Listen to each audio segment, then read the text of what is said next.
ছাত্ৰ-ছাত্ৰীসকল মই মৌচুমী তোমালোক সকলোকে জনাক মৌচুমী ইক' ক্লাছলৈ স্বাগতম জনাইছোঁ। আজিৰ ভিডিঅ'টোত আলোচনা কৰিবলৈ লৈছোঁ BA 4th semester economics major Dibrugarh ইউনিভাৰ্চিটিৰ ষ্টেটিষ্টিকেল মেথড ফৰ ইকনমিক্সৰ যোনখন পেপাৰ আছে সেই পেপাৰখনৰ ইউনিট নম্বৰ 2ৰ প্ৰবেবিলিটি এটা কুৱেশ্যন আমি আলোচনা কৰিম। প্ৰবেবিলিটিৰ কুৱেশ্যনখিনি যেতিয়া তোমালোকে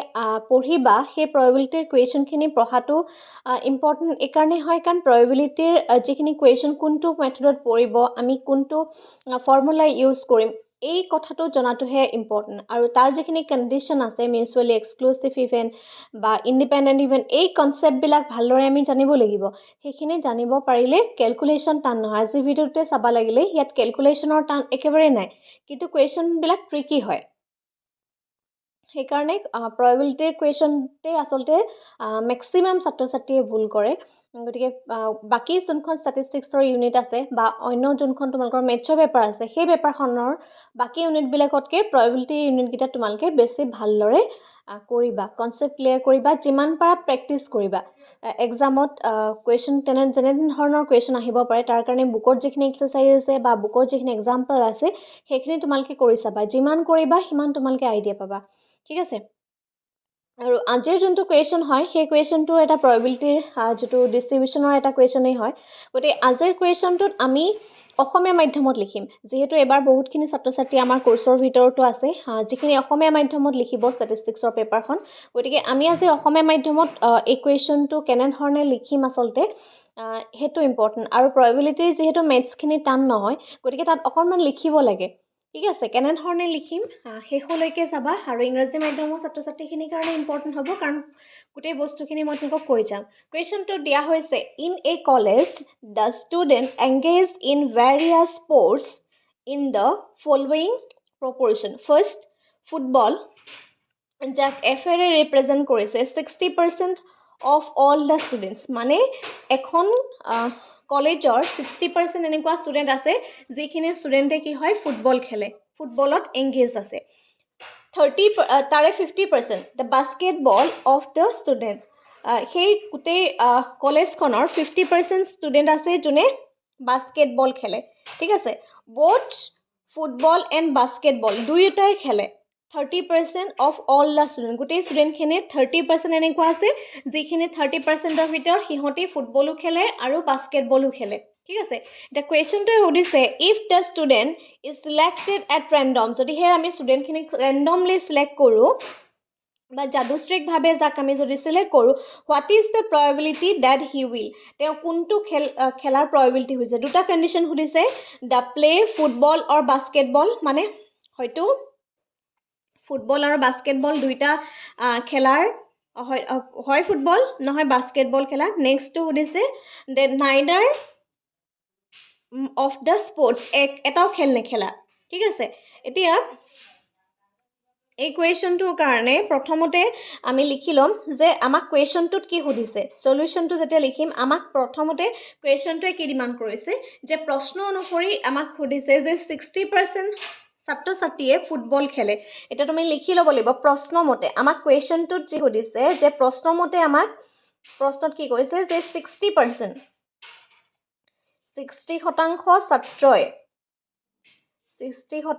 ছাত্ৰই কি খেলে ফুটবল খেলে। আমাক এইটো কুৱেশ্যনত দি দিছে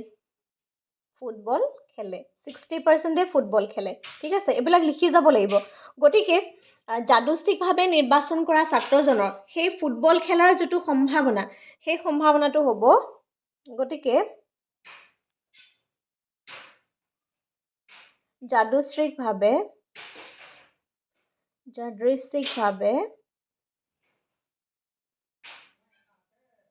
আৰু এনেধৰণৰ কুৱেশ্যনখিনি সাধাৰণতে তোমালোকৰ অসমীয়া মাধ্যমতকৈ ইংৰাজী মাধ্যমত লিখিবলৈ ভাল হয়। ঠিক আছে, নিৰ্বাচন কৰা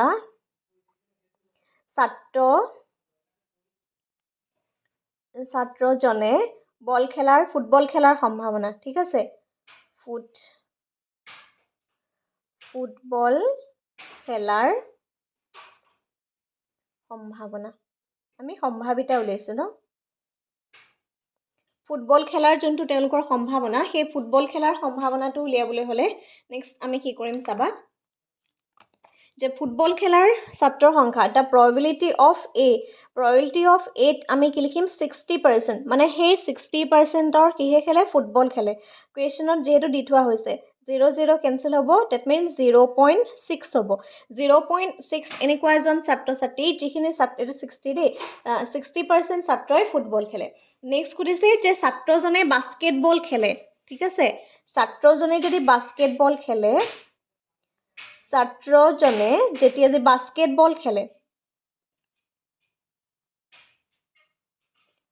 বাস্কেটবল যদি খেলাৰ সম্ভাৱনাটো লিখি যাব লাগিব দেই প্ৰত্যেকটো মানে কনচেপ্টৰ ভিতৰত এইবিলাক লিখি যাব লাগিব বা সম্ভাৱিতা কি হ'ব probability of B ঠিক আছে এটা probability of B যদি আমি ধৰো 50% এ গৈছে ঠিক আছে 50% divided by 100 0 cancel এটুত হ'ব 0.5 আৰু এটা আমাক কন্ডিশন দিছে যে দুয়োটাই খেলে যে আমি জানো যে দুয়োটাই যেটো খেলে সেই দুয়োটাই খেলাৰ সম্ভাৱনাটো দিছে যে both আৰু 3 নম্বৰ কৈছে যে দুয়োটাই খেলা মানে তেও এটু খেলিব দুয়োটাই খেলা দুয়োটা খেলাৰ সম্ভাৱিতা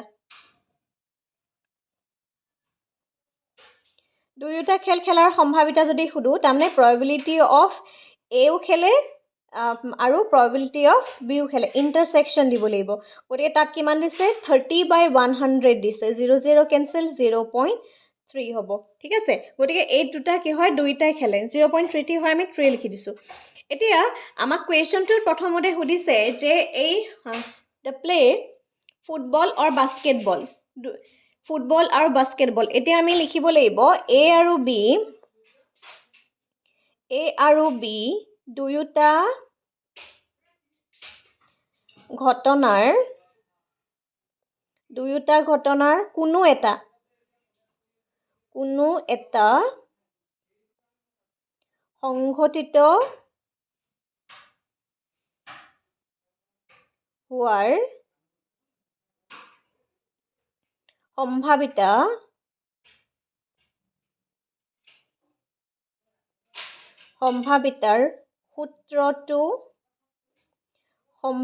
সূত্ৰটো হ'ল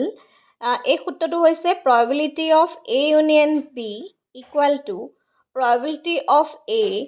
plus probability of B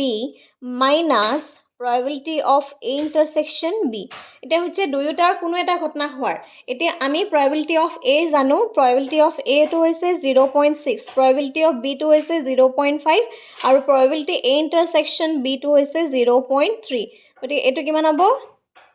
1.1 minus 0.3 তাৰ মানে হ'ব 0.8 ঠিক আছে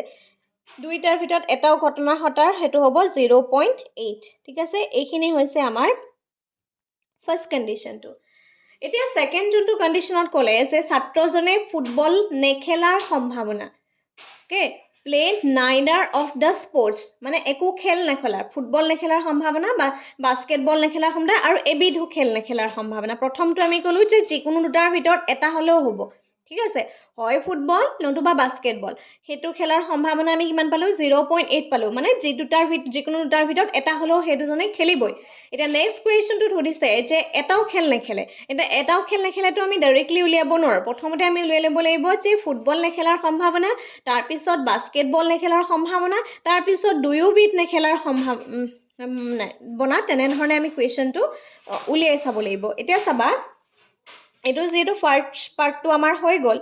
ফাৰ্স্ট আনসাৰটো উলালে আমাৰ এইখিনিত সেকেন্ড যোনটো আনসাৰ হয় এটো ফাৰ্স্ট আনসাৰটো আসলে দেই সেকেন্ড আনসাৰটো হৈছে যে ছাত্ৰজনে ফুটবল নেখেলাৰ সম্ভাৱনা ছাত্ৰজনে আৰু এটো কৈছো যে probabilityৰ ইকুৱেশ্যনখিনিত আজি মই জাস্ট তোমালোকক এটা এক্সাম্পল হে দেখাইছো কিন্তু ইয়াৰ আগতে তোমালোকে যিখিনি probability থিওৰি আছে থিওৰিখিনি প্ৰথমতে ক্লিয়াৰ কৰি ল'ব লাগিব ঠিক আছে probability থিওৰিখিনি ক্লিয়াৰ কৰাৰ পিছতহে তোমালোকে মেথছ বুজি পাবা ফুটবল নেখেলাৰ সম্ভাৱিতা হল এতিয়া এইবিলাক নেখেলাৰ সম্ভাৱনা এতিয়া probability of a bar এটো হৈছে বাৰ যেটা দিও নেখেলে এটা হেতু কিয় কৰিবলৈ হলে আমি জানো যে কিবা এটা probability সাধাৰণতে 1 হয় আমি 1 আৰু probability ৰ ভ্যালুটো 1 তকৈ বেছি নলাই মানে আৰু সেইকাৰণে এটা 1 হৰ পৰা আমি মাইনাস কৰিব লাগিব 0.6 যেহেতু 0.6 টোৱে বাস্কেটবল মানে ফুটবল খেলে আৰু যদি টোটাল ইভেন্টটো আমি 1 বুলি ধৰো 1 ৰ পৰা 0.6 আমি কি কৰিম মাইনাস কৰিম গতিকে আমি ৰিজাল্ট পাম 0.4 ঠিক আছে নেক্সট আকৌ বাস্কেটবল নেখেলাৰ ছাত্ৰজনে এগেইন লিখিব লাগিব বাস্কেটবলও নেখেলে তেওঁ ঠিক আছে বাস্কেটবল নেখেলাৰ সম্ভাৱিতা হল তো যদি খেলাৰ হয় সম্ভাৱিতা এটো নেখেলাৰ লিখিম আমি এটা probability of b bar ইয়াত লিখিব লাগিব again 1 minus 0.5 আমি 0.5 টো কি হৈছো বাস্কেটবল ধৰিছিলো হয়নে গতিকে নেখেলে কিমান হ'ব 0.5 তাৰ পিছতে নেক্সটলি দুয়োবিধ খেল নেখেলাৰ সম্ভাৱনা এটা দুয়োবিধ খেল খেলাৰ সম্ভাৱনা 0.3 আছিল এটা লিখিব লাগিব দুয়োবিধ খেল নেখেলাৰ সম্ভাৱনা দুয়োবিধ খেল নেখেলাৰ সম্ভাৱনা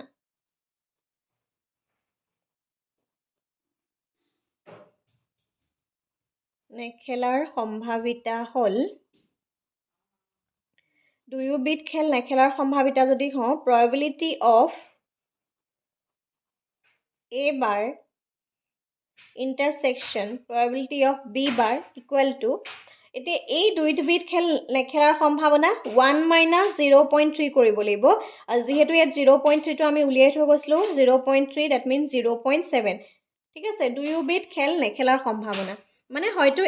এনেকুৱা নহয় যে দুয়োবিধে নেখেলে তাৰমানে ইয়াৰ ভিতৰত এবিধ নহয় এবিধ হলেও খেলে কিন্তু এটো মেনশন কৰা নাই যে এই দুইজন মানে 0.7 এনেকুৱা ষ্টুডেন্ট আছে যি ফুটবলো নেখেলে বাস্কেটবলো নেখেলে হেতু বুজোৱা নাই কোৱেশ্চনটো এটোৱে বুজাইছে যে দুয়োবিধ নেখেলে হয়তো এবিধ খেলে নতুবা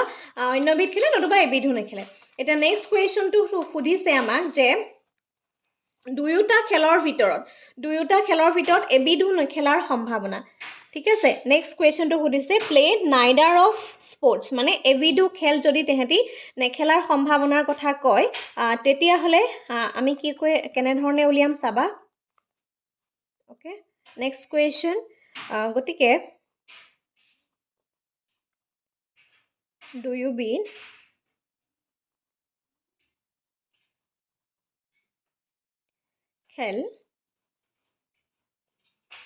দুয়োবিধ খেলৰ এবিধও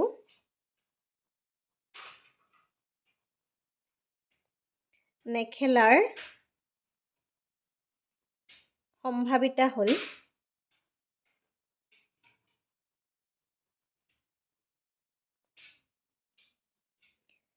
probability of A union probability of B union again probability of A bar plus probability of B bar minus probability of A bar intersection probability of B bar এটা probability of A বাৰৰ যেটো value আমি পাইছিলো 0.4 plus probability of B বাৰৰ value পাইছিলো 0.5 and probability of a video নেখেলা a intersection a bar intersection b bar intersection পাইছিলো 0.7 গতিকে ultimately 0.9 minus 0.7 আৰু ইয়াৰ আনসাৰটো হৈছে 0.2 গতিকে 0.2 এনেকুৱা ষ্টুডেন্ট আছে যিখিনি ষ্টুডেন্টে দুয়োবিধ খেলৰ ভিতৰত এবিধও নেখেলে এটা কোৱেশ্চনটোৱে আমাক সুধিছিলে প্ৰথমতে যে হয়তো ফুটবল খেলে নতুবা বাস্কেটবল খেলে তেনেকুৱা আমি ছাত্ৰ ছাত্ৰীৰ সংখ্যা পালো 0.8 ঠিক আছে এটা দুয়োবিধৰ ভিতৰত এবিধও নেখেলা ছাত্ৰ ছাত্ৰীওটো আছে হয় না নহয় দুয়োবিধৰ ভিতৰত এবিধও নেখেলা ছাত্ৰ ছাত্ৰী হেতু আছে 0.2 কিন্তু এটো ভুল নবুজিবা এই যে কোৱেশ্চনটোত 0.7 টো ক'লে দুয়োবিধ খেল নেখেলাৰহে সম্ভাৱনা তাৰমানে এটো বুজোৱা নাই যে হয়তো তাহাঁতি বাস্কেটবল ফুটবল একে সময়তে একেলগে নেখেলে ঠিক আছে আৰু এনে ধৰণৰ কোৱেশ্চন তোমালোকক এটা নহয় এটা হলো আহিবই গতিকে যেটো যোনখন বুককে তুমি ফলো কৰিছা সেই বুকখনৰ এক্সাৰসাইজ বিলাক আছে এক্সাম্পল বিলাক আছে সেইখিনি কৰি চাবা সেইখিনি ইম্পৰ্টেন্ট হয় আৰু লগতে প্ৰবেবিলিটি ইউনিটটোৰ কেলকুলেশ্যন টান নহয় মই প্ৰথম দিনাখনেই কৈছিলোঁ যে কেলকুলেশ্যনটো আমাৰ বেছিক ক্লাছ 5-6 লেভেলৰ নিচিনা কেলকুলেশ্যন হয় ইয়াত কেলকুলেশ্যন টান একেবাৰেই নহয় কিন্তু কুৱেশ্যনটো ট্ৰিকি হয় আৰু সেইকাৰণে আমি যিমান পাৰোঁ নতুন নতুন এক্সাৰচাইজখিনি কৰি যাব লাগে এটলিষ্ট কুৱেশ্যনটো যেতিয়া তুমি পঢ়িবা সেই পঢ়োঁতে কোনটো ফৰ্মুলাত আমি ইউজ কৰিম তাৰ কাৰণে কিন্তু প্ৰবেবিলিটিৰ যিমানখিনি থিয়ৰী আছে সেই প্ৰত্যেকটো থিয়ৰী তোমালোকে খৰচি মাৰি পঢ়াটো ইম্পৰ্টেণ্ট হয় তেতিয়াহে তোমালোকে সেই প্ৰবেবিলিটি ইউনিটটোৰ মাৰ্কছ পাবা আদাৰৱাইজ ইয়াত তোমালোকে ভুল কৰিলে তুমি যদি আহে এটা কৰা এটাত তেতিয়া এই ইউনিটটোত তোমালোকে মেথছৰ যিটো পাৰ্টছ আছে সেই পাৰ্টছটো তোমালোকে ষ্টেপ মাৰ্কিঙো নোপোৱা যদি তোমালোকে কেতিয়াবা লং মেথছ এটা কৰি আছা কিবা কাৰণত প্লাছ মাইনাছৰ কেলকুলেশ্যন ভুল হৈছে আদাৰৱাইজ তোমাৰ ষ্টেপখিনি শুদ্ধ হৈ আছে তেতিয়া তুমি ষ্টেপ মাৰ্কিং হ'লেও পাই যাবা কিন্তু প্ৰবেবিলিটিৰ এই যোনটো ইউনিট হয় সেই ইউনিটটোত যদি তোমাক আহে এটা ফৰ্মুলাত তুমি কৰা এটালৈ তেতিয়াহ'লে এই ইউনিটটোত তোমালোকে ষ্টেপ মাৰ্কিঙো নোপোৱা গতিকে সেইটো কথা মন কৰিবা আৰু কুৱেশ্যনটো বুজি পালানে মোক এটা কমেণ্ট কৰি জনাবা আজি অসমীয়া মাধ্যমত দিলোঁ যদিও ইংৰাজী মাধ্যমত তোমালোকে ল'ব পাৰা কোনো প্ৰব্লেম নাই ইয়াত যিহেতু বহুত বেছি থিয়ৰী নাই প্ৰবেবিলিটিৰ যিখিনি থিয়ৰী আছে সেই থিয়ৰীখিনিও আমি এনেধৰণে মেথমেটিকেলি প্ৰুফ কৰিয়ে দেখাব লাগে গতিকে ইংৰাজী মাধ্যমত ল'লেও তোমালোকে প্ৰব্লেম নোপোৱা আৰু অসমীয়াতকৈ ইংৰাজীত লিখিবলৈ সহজ হয় কম লিখিলেও হয় সেইটো কথা তোমালোকে আৰু এবাৰ ভাবি চাবা আৰু আজিলৈ ভিডিঅ'টো ইমানেই ধন্যবাদ